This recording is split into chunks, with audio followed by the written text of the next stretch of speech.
आयनिक solid, ठीक है, आयनिक solid, ठीक है। दूसरा अपने पास है, सब लोग देख रहे हो इसको, बहुत अच्छे देखिए। दूसरा अपने पास है बेटा कोवेलेंट सॉलिड, जिसे हम नेटवर्क भी बोले थे, ठीक है। एग्जाम्पल्स भी आपके सामने यहाँ पे रखूंगा मैं, तो आप इसको बहुत ध्यान समझिए। पहले आप इसको समझ लीजिए, उसके बाद में इनके बीच में डिफरेंसेस कराऊंगा, ठीक है। मॉलिकुलर सॉलिड, ठीक है। लास्ट वन इज, अब जगह ही नहीं बच रही है, मेटालिक सॉलिड, ठीक है, मेटालिक सॉलिड। ओके बेटा, तो चलिए, जब पहला पॉइंट अपने पास है, इसी को मैंने ज्यादा लिख दिया, ठीक है, इधर ज्यादा नहीं लेना चाहिए था। पहला अपने पास जो पॉइंट है वो है बेटा कंस्टिट्यूएंट्स पार्टिकल। मतलब इसका मतलब मैं आपको बताता हूँ, कंस्टिट्यूएंट्स पार्टिकल, इसका मतलब है कि आयनिक सॉलिड जो बनता है उनके पार्टिकल कैसे हैं, वो कैसी टाइप के पार्टिकल से बनते हैं। तो नाम सीधा सीधा आपको दिख रहा है आयनिक सॉलिड, तो आयन बनेगा तभी तो, यानी उसके कंस्टिट्यूएंट पार्टिकल क्या होंगे, आयनिक होंगे, यानी पॉजिटिव एंड नेगेटिव आयंस। क्या होगा बेटा, पॉजिटिव एंड नेगेटिव आयंस। तो अब जैसे मान लो आपसे आयनिक पूछा गया, discuss the ionic solid, ionic crystalline solid, तो द कंस्टिट्यूएंट पार्टी, पहला point, the constituents particle of the ionic solid is positive and negative ions, ठीक है। देखो ये पहला पॉइंट बन गया। अब कोवैलेंट है तो सीधा सीधा सबको पता है यार, कोवैलेंट किससे बनता है, नॉन मेटल के बीच में। और नॉन मेटल क्या होती है, जो लेंगे हम उसको न्यूट्रल, यानी कोवैलेंट बॉन्ड बनाते हैं शेयरिंग बॉन्ड, तो इसके अंदर जो होगा वो न्यूट्रल एटम होगा। और न्यूट्रल एटम कौन से होंगे बेटा, non metal, mostly non metals होंगे, ठीक है। अब नॉन मेटल्स में, ठीक है, इधर भी आ जाएगा। मॉलिकुलर सॉलिड में, मॉलिकुलर सॉलिड ये मॉलिक्यूल्स बनाते हैं, ये ध्यान रखना। तो मॉलिक्यूल्स, मॉलिकुलर सॉलिड में मॉलिक्यूल्स इन्वॉल्व होंगे, ठीक है। अब वो चाहे पोलर मॉलिक्यूल हो चाहे नॉन पोलर, तो इसमें याद रखना ये constituents element non metal involve होंगे। इसके अंदर कौन सा इन्वॉल्व होगा बेटा, मॉलिक्यूल इन्वॉल्व होगा, जबकि यहाँ पे एटम इन्वॉल्व हो सकते हैं, ठीक है।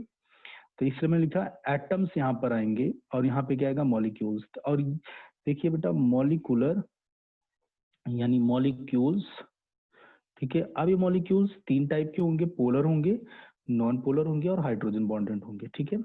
और इसमें क्या होगा बेटा, मेटालिक मेटल है तो सीधा सीधा मेटल कैसी होती है बेटा, पॉजिटिव होती है। तो सीधा सीधा ये क्या होगा बेटा आपके पास, पॉजिटिव आयंस एंड इलेक्ट्रॉन्स।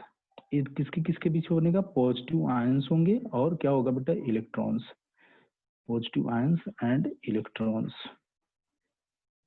ठीक है। ये पहला पॉइंट क्लियर हो गया।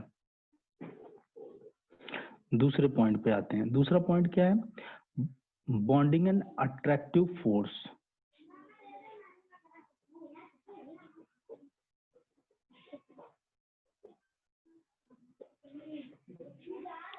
Bonding and attractive forces. अब यानी अगर जैसे कंस्टिट्यूएंट पॉजिटिव नेगेटिव चार्ज के बने हैं, तो उन पॉजिटिव पॉजिटिव नेगेटिव चार्ज के पार्टिकल के बीच में कैसा फोर्स ऑफ अट्रैक्शन है वो डिस्कस करना है। तो इनके बीच में कैसा फोर्स ऑफ, मतलब प्लस माइनस के बीच में कैसा फोर्स होता है, इलेक्ट्रोस्टैटिक्स या कोलम्बिक फोर्स। कैसा होता है, इलेक्ट्रोस्टैटिक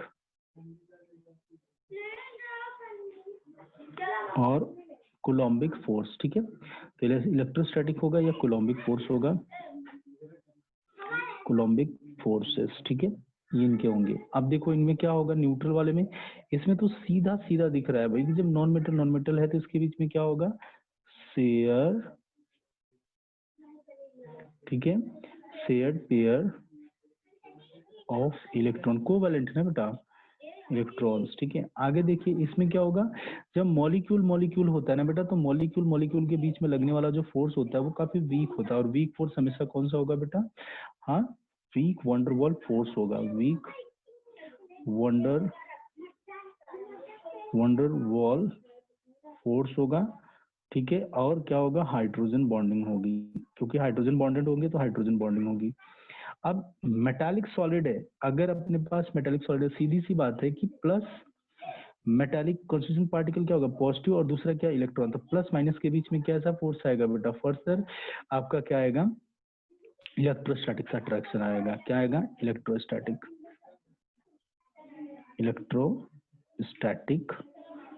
अट्रैक्शन आएगा, ठीक है। आगे अपने पास ये डेटा, तो दो पॉइंट क्लियर हो गया। We are going for the next point, third point जो अपने पास है क्या, हाँ, बाइंडिंग एनर्जी कितनी होती है लोगों की, मतलब ये मॉलिक्यूल एक दूसरे को बांध के कितना अच्छा रखते हैं बाइंडिंग एनर्जी। तो बाइंडिंग एनर्जी जितनी ज्यादा होती है ना बेटा, उतना फोर्स ऑफ अट्रैक्शन क्या होता है, ज्यादा उतना। तो इसकी 400 से लेकर 4000 के करीब होती है, ठीक है, बाइंडिंग एनर्जी। और ये बाइंडिंग एनर्जी जो हम निकाल रहे हैं वो किलो जूल पर मोल में है, तो मैं बार बार हर जगह नहीं लिखूंगा। और इसकी क्या होती है बेटा, कोवलेंट वाले की तो कम होती है, 150 से लेकर क्या होती है बेटा, 500, इतनी होती है। और जो इसका होता है बेटा, इसकी बाइंडिंग एनर्जी बहुत कम होती है, वेरी करती है, ठीक है, वेरी करती रहती है। जैसे 0.05 है, तो मॉलिक्यूल मॉलिक्यूल के बीच में फोर्स ऑफ अट्रैक्शन बहुत कम होता है, 40 तक ले चले जाओ।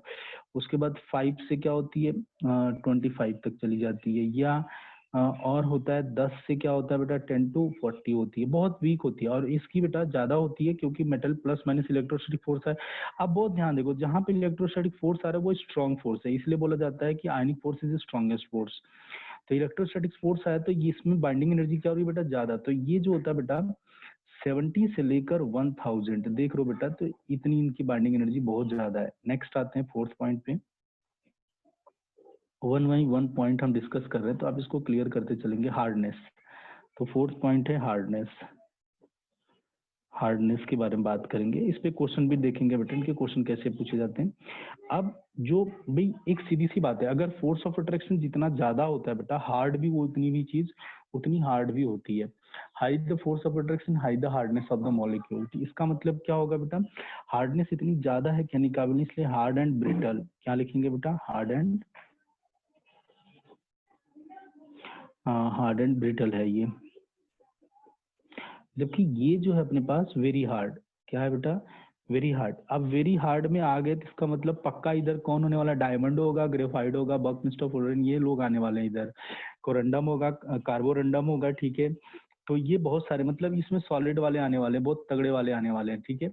आगे देखो बेटा, वेरी सॉफ्ट, ये जो होते हैं मॉलिक्यूलर सॉलिड, क्योंकि फोर्स ऑफ अट्रैक्शन काफी वीक है, तो काफी क्या होंगे बेटा, वेरी सॉफ्ट होंगे। आगे नेक्स्ट है बेटा हार्ड और सॉफ्ट, ये दोनों होते हैं बेटा, कि कुछ कुछ ऐसे मेटालिक क्रिस्टलाइन सॉलिड मिलते हैं जो सॉफ्ट होते हैं, कुछ कुछ ऐसे होते हैं बेटा जो हार्ड होते हैं। तो हार्ड और सॉफ्ट दोनों टाइप में होते हैं बेटा, ठीक है। तो नेक्स्ट है बेटा मेल्टिंग पॉइंट। सबको पता है कि मेल्टिंग पॉइंट क्या होने वाली है, इसमें जितना ज्यादा फोर्स ऑफ अट्रैक्शन होगा उतना ज्यादा क्या होगा बेटा, मेल्टिंग पॉइंट होगा। तो क्या होगा मेल्टिंग पॉइंट बेटा, हाई होगा। क्या होगा बेटा, हाई। अब हाई में कई जगह हम हाई लिखेंगे, इसलिए हाई में इसका लगभग एक रफ डेटा ले रहा है बेटा 1500 डिग्री सेल्सियस, इसका रफ डेटा, एग्जैक्ट डेटा नहीं है। और इसका तो बेटा वेरी हाई है। वेरी हाई क्यों बेटा वेरी हाई है, क्योंकि अगर आप इसमें डायमंड उठा के रख लिए तो वो का तो मेल्टिंग पॉइंट बहुत ज्यादा होने वाला है, इसलिए वेरी हाई कितना हो गया बेटा, 4000। अब वही चीजें हो गई 4000। इसका तो लो है, अब मतलब क्या है लो, मतलब वही होगा 200 300 के करीब होगा लो। और इसका क्या होगा, हाई और लो होगा, दोनों होगा हाई, क्योंकि अगर इसमें कुछ पोलरिटी टाइप का बॉन्ड आता है, जैसे अगर इस रेंज में आ जाता है फोर्स ऑफ अट्रैक्शन तो हाई होगा, अदरवाइज क्या हो जाएगा, लो हो जाएगा। तो 4 पॉइंट यहाँ पर हो गए। अब आती बेटा इलेक्ट्रिकल कंडक्टिविटी को लेके बात। पांचवा point electrical conductivity. Electrical conductivity देखो बेटा, एक सीधी सी बात है, आप लोग को सबको पता होगा कि मतलब कि जो आयनिक सॉलिड होते हैं ना बेटा, अगर वो सॉलिड फॉर्म में है, ठीक है, सॉलिड फॉर्म में, तो वो इलेक्ट्रिसिटी को नहीं कंडक्ट करेंगे। Ionic solid, ionic solid. तो यहाँ इसके बारे में लिखेंगे, in crystalline form, crystalline form they do not conduct electricity. Ionic form में ये इलेक्ट्रिसिटी को कंडक्ट नहीं करेंगे, ठीक है। But in molten form they conduct the electricity, ठीक है।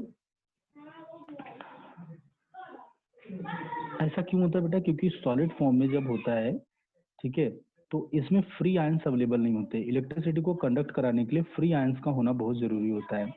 इसके बाद बेटा कोवैलेंट सॉलिड, देखिए कोवैलेंट या नेटवर्क सॉलिड, इसके बारे में क्या होगा, तो ये बैड कंडक्टर तो है ही है सीधा सीधा, ठीक है, लेकिन ग्रेफाइट को छोड़ के, ठीक है, बैड कंडक्टर एक्सेप्ट ग्रेफाइट, ठीक है, ग्रेफाइट को छोड़ दीजिए आप। उसके बाद ये बैड कंडक्टर ऑफ इलेक्ट्रिसिटी है अगर कोवेलेंट सॉलिड लेते हैं। डायमंड तो बिल्कुल नहीं करेगा, आप लोगों को भी पता है। और इसके बारे में क्या है, ये जो अपने पास मॉलिक्यूलर सॉलिड है ये तो पूरी तरह से क्या है, बहुत ही तगड़ा बैड कंडक्टर है मॉलिक्यूलर सॉलिड, ठीक है। मॉलिक्यूलर सॉलिड क्या है, पूरी तरह से बैड कंडक्टर है। तो बैड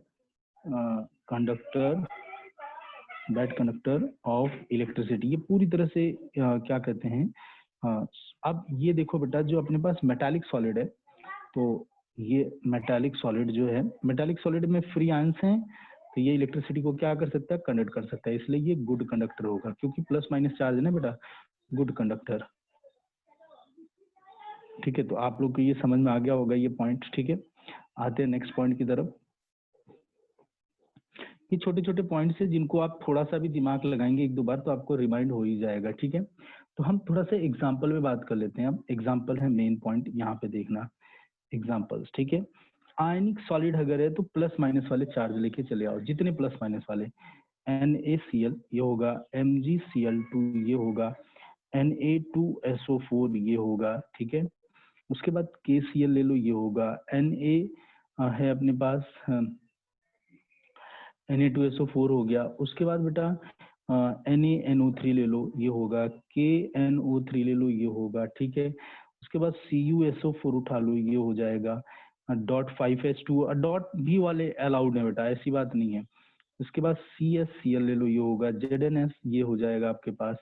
ऐसे बहुत सारा है, MgO ये होगा, ये प्लस आता है ना बेटा, मैग्नीशियम ऑक्साइड MgO, ठीक है। तो ये भी होने वाले हैं, ठीक है। आगे अपने पास एग्जांपल्स, नेक्स्ट देखिए एग्जांपल्स इनके जो अपने पास, इसमें तो बहुत तगड़ा है, आप इसको इसी को ध्यान रखिएगा। देखो इसमें मैंने कहा रहा था ना कि जिसे बहुत ज्यादा बैड कंडक्टर ऑफ इलेक्ट्रिसिटी तो डायमंड करेगा नहीं, तो इसलिए पहला एग्जांपल क्या होगा बेटा, डायमंड, ठीक है। दूसरा क्या होगा बेटा, ग्रेफाइट, ठीक है, समझ में आ गया। अब एग्जाम्पल्स अगर आपको पता है तो ये पॉइंट भी आप बना सकते हो बहुत आसानी से। जैसे बेटा कार्बोरंडम,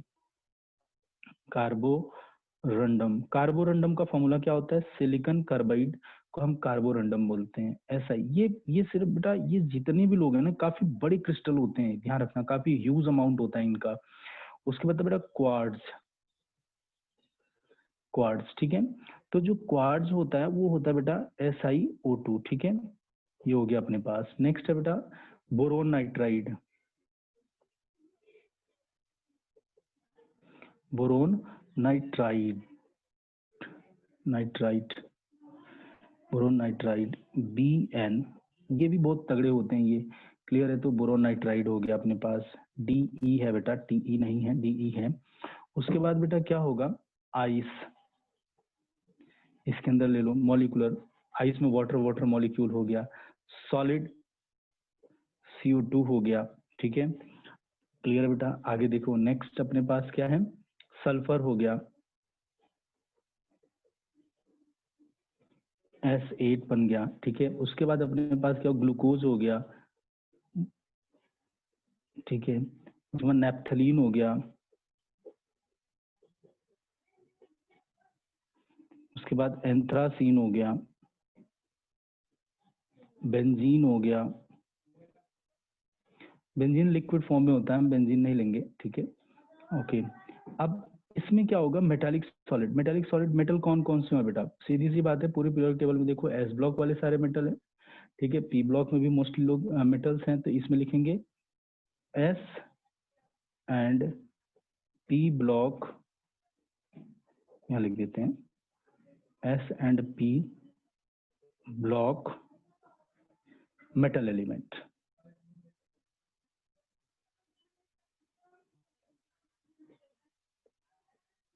जैसे बेटा अकेला सोडियम, ठीक है, अकेला कॉपर, और इसमें D ब्लॉक भी आता है SPD, यहाँ D भी रख देते हैं बेटा, ठीक है। गोल्ड मान लो, गोल्ड है, प्लेटिनम है, ठीक है, क्रोमियम है, बहुत सारे ऐसे हैं, तो ये अपने पास हो गया। अब कुछ क्वेश्चंस हम देखेंगे, ठीक है। तो ये अपने पास हो गया कि इनके बीच में डिफरेंसेस क्या है, ये हो गया अपने पास। कुछ क्वेश्चन देखते हैं इन्हीं के बिहाफ पे, और हम इन क्वेश्चन को करने के बाद आगे बढ़ते हैं, ठीक है। क्वेश्चन क्या है बेटा, एक क्वेश्चन है, देखिए ये है classify each of the following solids as the ionic, मतलब आपको क्या करना है कि ये क्वेश्चन आपके मतलब एग्जाम्पल से ही है चैप्टर के सीबीएसई के एनसीईआरटी के, तो मैं वो भी डिस्कस कर रहा हूँ। Classify each of the following, each of the following solids, ठीक है, एज एन आयोनिक नेटवर्क, ठीक है, मॉलिक्यूलर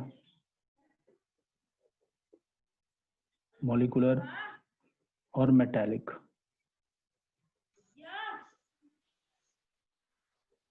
मेटालिक सॉलिड यानी आपको बताना है कि इसमें से आयनिक सॉलिड कौन सा है, मेटालिक सॉलिड कौन सा है, नेटवर्क सॉलिड कौन सा है, और ठीक है, ये सारे 4 टाइप के आपको बताने हैं, ठीक है। जैसे आपके पास एग्जांपल्स में रख रहा हूँ, देखो कौन कौन, जैसे टिन है, ठीक है, उसके बाद S8 है, उसके बाद सेलेनियम है, सेलेनियम, फिर SiO2 है, ठीक है, Na2SO4 है, उसके बाद अपने पास नेप्थलीन है,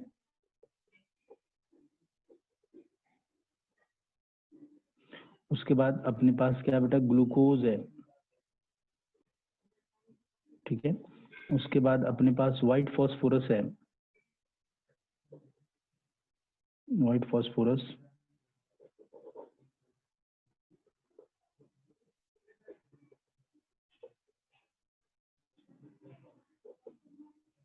जिसको हम P4 से दिखाते हैं बेटा, फिर उसके बाद सिलिकॉन है,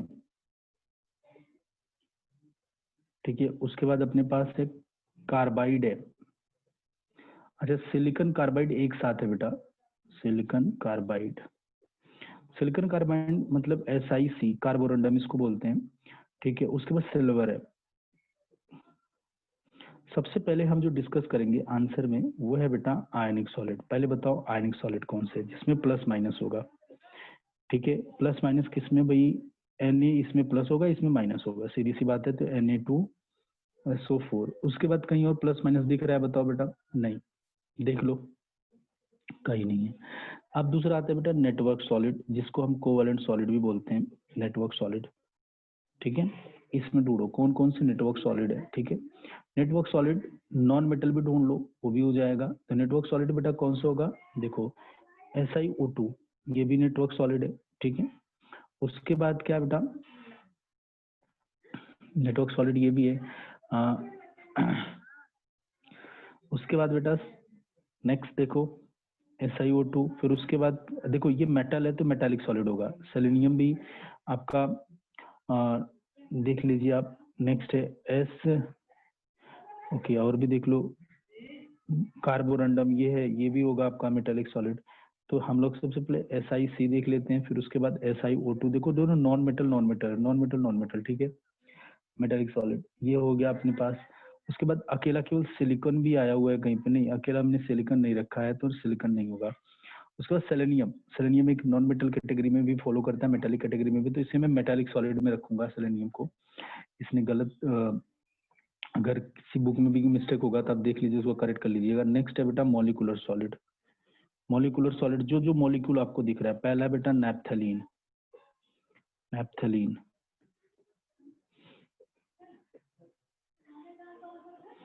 ठीक है बेटा नैप्थलीन।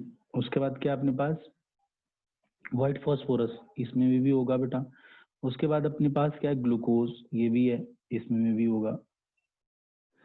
नेक्स्ट अपने पास लास्ट आता है क्या बेटा, मेटालिक सॉलिड, जो जो मेटल आपको दिख रहा है, मेटल कौन सा है बेटा, उठा के देख लो, ठीक है।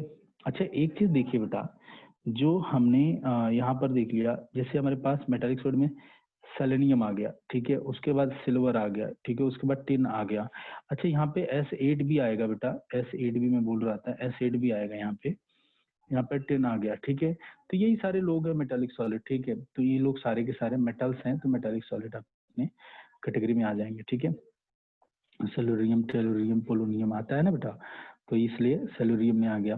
तो अपने पास ये सारी चीजें आ गई, किस तरह से क्या होती है। अब हमारे पास कुछ क्वेश्चन है, मैं वो डिस्कस करूंगा वन बाय वन, उन्हीं क्वेश्चन को हम लोग डिटेल चलेंगे लेके, ठीक है, तो पहला एक क्वेश्चन है, right the difference between isotropic and anisotropic. तो ये क्वेश्चन है, मैंने कह रहा था आपको, इसका क्वेश्चन जो आइसोट्रोपिक एनिसोट्रोपिक होता है वो इसी टाइप से पूछा जाता है। तो चलिए,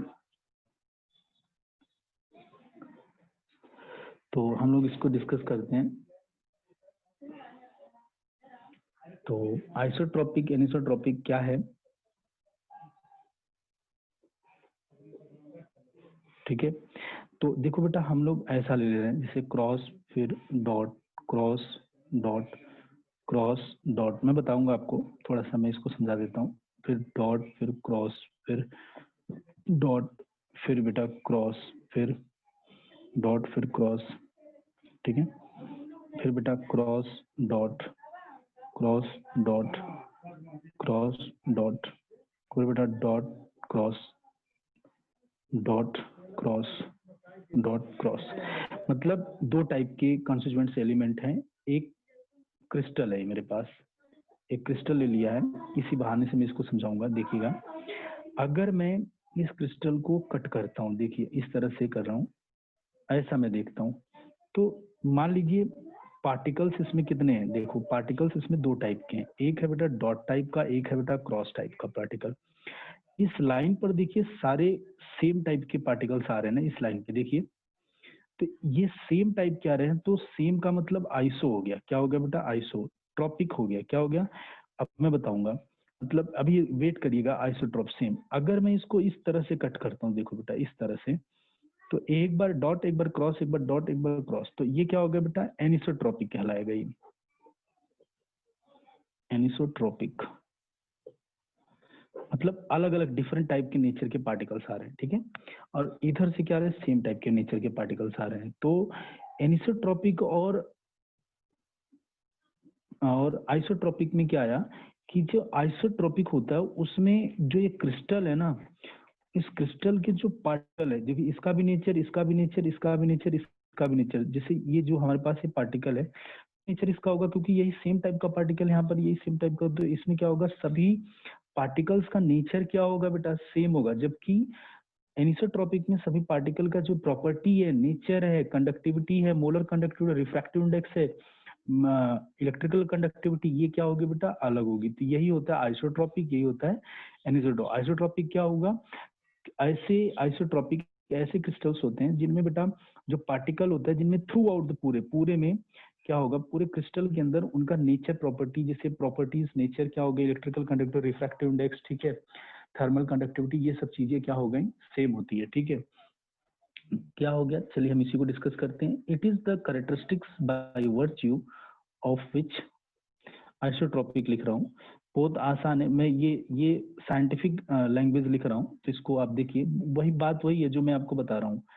it is the characteristics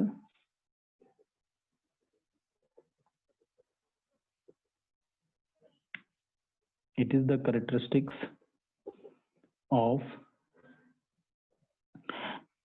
substance of crystal by virtue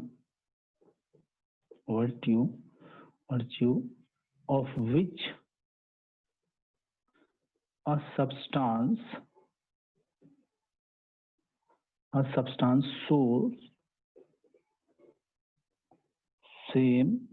substance shows same properties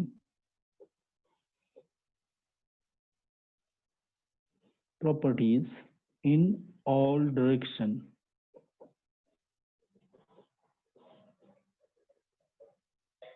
ठीक है बेटा, in all direction, amorphous is amorphous solids are isotropic, ठीक है बेटा। अब एनिसोट्रॉपिक पे आते हैं, नाम तो पता ही चल गया, एनिसोट्रॉपिक में क्या होगा। देखिए एनिसोट्रॉपिक में क्या होगा, it is the characteristics of crystal, it is the same वही चीज है,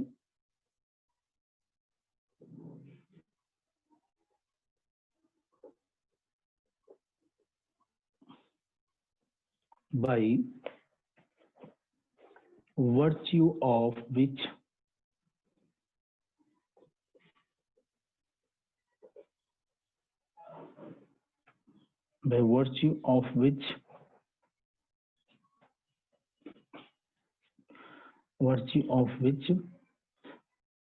the substance exhibit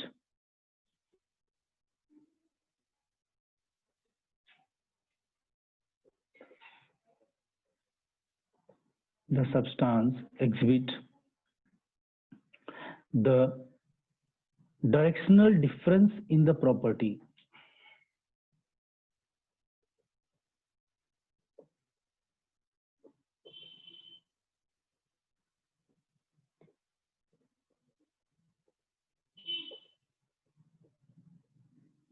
ठीक है, directional difference in the property. चलिए क्वेश्चन डिस्कस करते हैं, एग्जांपल है और डिस्कस, ये आपको छोटा सा पोर्शन था जो मैंने समझा दिया। और चलिए बेटा डिस्कस करते हैं। Which of the following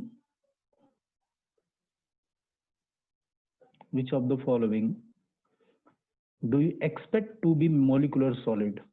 the following do you expect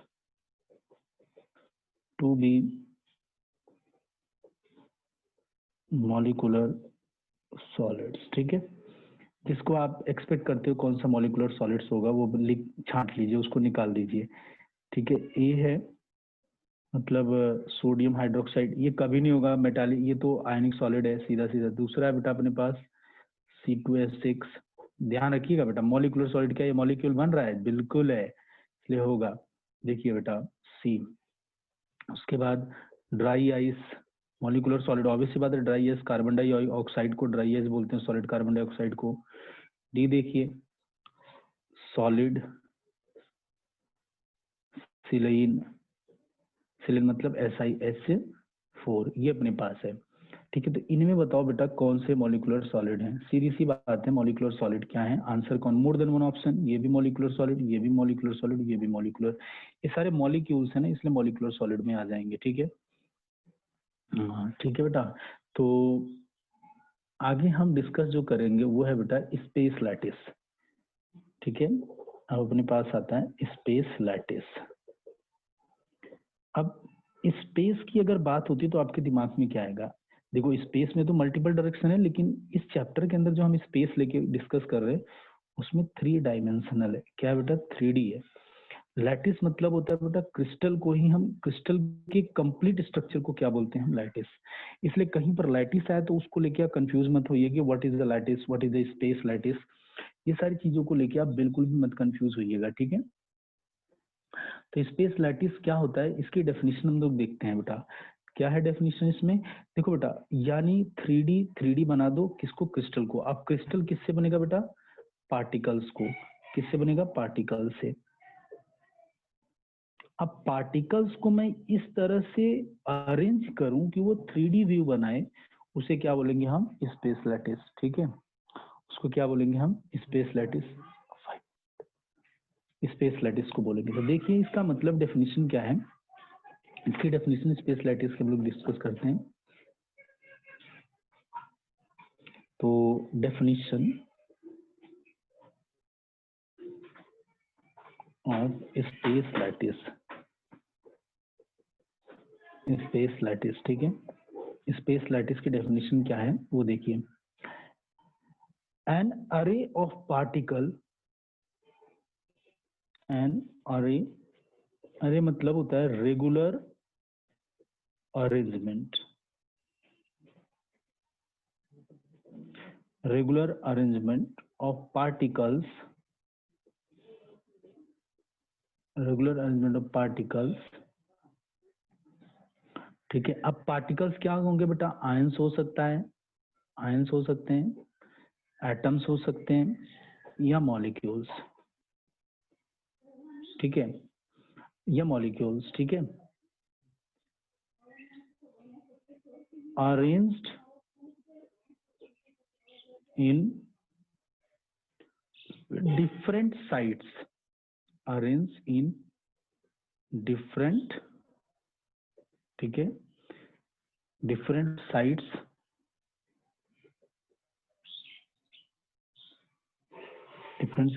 in the three-dimensional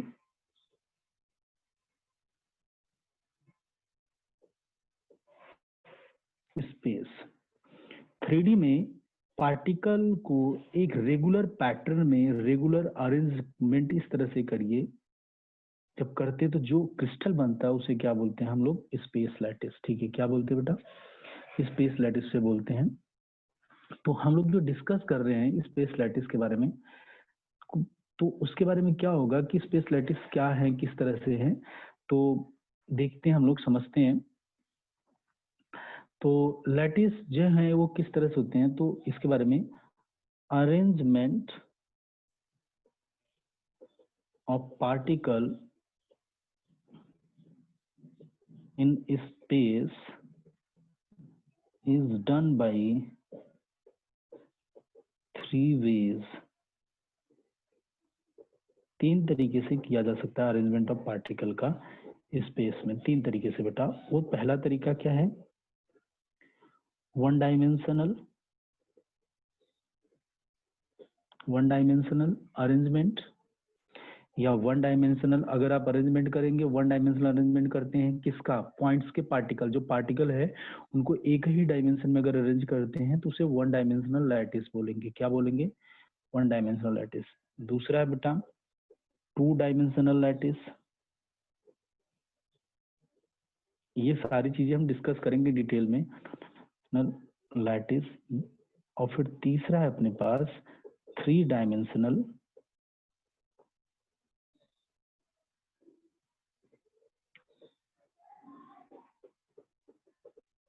lattice. ठीक है, one dimensional lattice, two dimensional lattice and three dimensional lattice. तो हम सबसे पहले जो डिस्कस करने वाले हैं वो अपने पास है वन डायमेंशनल लैटिस।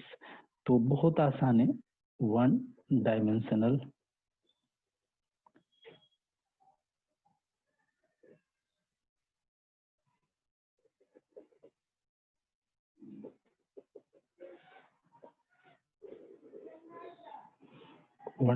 लैटिस। ठीक है, one dimensional, two dimensional and three dimensional में से सबसे पहला जो डिस्कस करें वन डायमेंशनल। तो इसमें क्या लिखेंगे? The arrangement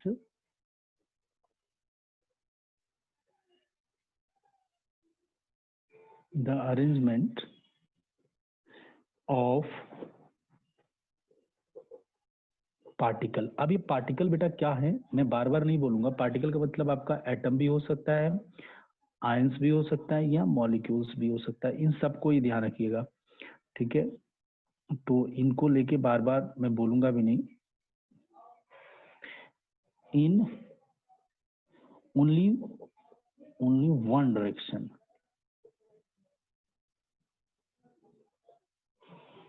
is called one dimensional lattice. ठीक है, जैसे पार्टिकल ले लो, ये मेरे पास पार्टिकल है, ये सारे एक ही डायरेक्शन में, ऐसे मैं इसको करता चला जाऊं। ठीक है, बहुत ध्यान समझिएगा बेटा, मैं इसके बारे में डिटेल जानकारी भी दूंगा। ठीक है, अब यहीं से मैं बहुत सारी चीजें डिस्कस करना स्टार्ट कर रहा हूँ, नए नए पॉइंट्स इससे ऐड होंगे, तो आप इनको देखो, ये सारे पॉइंट्स है। अब जैसे ये और ये हैं, ठीक है, बहुत ध्यान। तो ये वन डायमेंशनल एक ही डायरेक्शन में चले जा रहे हैं, तो एक रेगुलर अरेंजमेंट हो रहा है ना, एक रेगुलर अरेंजमेंट है। रेगुलर का मतलब बेटा, जब आप पार्टिकल को अरेंज करो तो आप ये बताओ कि आप 1D में कर रहे हो, 2D में कर रहे हो, 3D में कर रहे हो, ये है रेगुलर। मतलब जैसे मान लो 10 लोग बैठे हैं, चेयर बैठा दो, तो 10 लोगों को किस ऑर्डर में बैठा रहे हो? इनकी हाइट सबसे कम, उनको सबसे पहले, फिर जो उससे बड़ी हाइट वालों को, फिर उससे बड़ी हाइट वालों, एक रेगुलर अरेंजमेंट में। ठीक है, वही होता है, हम उसको बोलते हैं रेगुलर अरेंजमेंट। इसमें देखो बेटा, ये जो है बेटा, जो पार्टिकल है, पार्टिकल जो है, हम इस पूरे चैप्टर में पार्टिकल को एज ए स्फेयर मान के चलेंगे। क्या मानेंगे? स्फेयर। पार्टिकल मानेंगे स्फेयर। और स्फेयर जो होता है उसके बारे में हम लोगों को सबको पता है कि कोई भी स्फेयर है उसकी रेडियस r होगी, और स्फेयर का जो वॉल्यूम होगा 4/3 पाई r क्यूब होगा। देखना स्टार्ट करके, मैंने स्मॉल r रखा है, तो आप स्मॉल r भी कर सकते हो, यहाँ पे कैपिटल R भी कर सकते हैं हम लोग, कोई दिक्कत नहीं। या लिख लो भैया 4/3, कई बुक में ऐसा लिखा तो आप कंफ्यूज होने लगे, 4/3 वॉल्यूम हो गया। तो हम इन सारी चीजों को कंसिडर करेंगे, ठीक है। तो आप बताओ, जैसे 1D लैटिस है, एक स्फीयर ये हुआ और एक स्फीयर ये हुआ, दोनों एक दूसरे को टच कर रहे हैं। तो जब दोनों दूसरे को टच कर रहे हैं बेटा, तो ये आर हुआ और ये आर हुआ, तो टोटल डिस्टेंस क्या होगी इन इस न्यूक्लियस में और इस न्यूक्लियस के बीच की डिस्टेंस को मैंने बोल दिया डी, इंटर न्यूक्लियर डिस्टेंस बोल दिया, ठीक है। नियरेस्ट डिस्टेंस है इसको मालूम, तो ये क्या हो जाएगी, d इज इक्वल टू क्या हो जाएगा बेटा 2r, क्या हो गया, d is equal to 2r। तो आज की क्लास में यहाँ तक।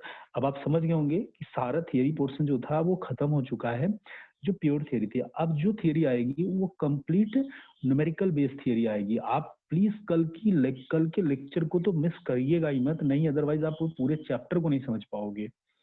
ये मेरा हम्बल रिक्वेस्ट है आपसे, कल का लेक्चर मिस मत करिएगा। बहुत इंपॉर्टेंट लेक्चर है कल का, नहीं इस पूरे चैप्टर सॉलिड स्टेट में आप बिल्कुल भी नहीं समझ पाओगे।